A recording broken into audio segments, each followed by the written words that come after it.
রাতভর ২৫টিরও বেশি এলাকায় ক্ষেপণাস্ত্র ও ড্রোন হামলা চালায় রাশিয়া। ইউক্রেন জানায় দেশজুড়ে ৪৫০টিরও বেশি ড্রোন ও ৪৫টি ক্ষেপণাস্ত্র নিক্ষেপ করা হয়েছে।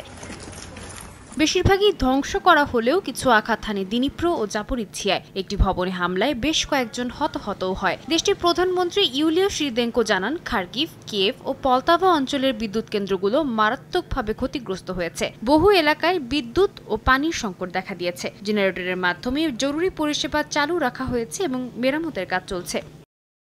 এই পরিস্থিতিকে আরও জটিল করে তুলেছে ইউক্রেনের সেনা সংকট। দেশটির প্রসিকিউটর জেনারেলের কার্যালয়ের তথ্য অনুযায়ী শুধু অক্টোবর মাসেই ২১,৬০০রও বেশি সেনা দায়িত্ব ছেড়ে পালিয়েছে। সামরিক কর্মকর্তারা বলছেন, যুদ্ধের ময়দানে জনবল কমে যাওয়ায় একই সেনাকে ৩ গুণ দায়িত্ব পালন করতে হচ্ছে।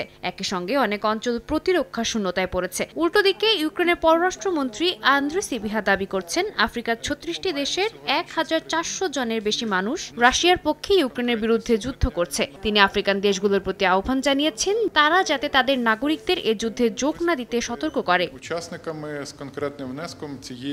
এদিকে জার্মানির দাবি, ন্যাটোর হয়ে রাশিয়া সীমান্তের কাছে মোতায়েনের জন্য ৮ লাখ সেনা প্রস্তুত রয়েছে। সেনা কর্মকর্তা আলেকজান্ডার সলফ্রিঙ্ক বলেন, রাশিয়া যেকোনো সময় হামলা চালাতে পারে এমন আশঙ্কা থেকে এই পদক্ষেপ। তবে মস্কো এই অভিযোগ নিরর্থক ভয় দেখানো বলে উড়িয়ে দিয়েছে। সাদিয়া তাসনিম, সময় সংবাদ।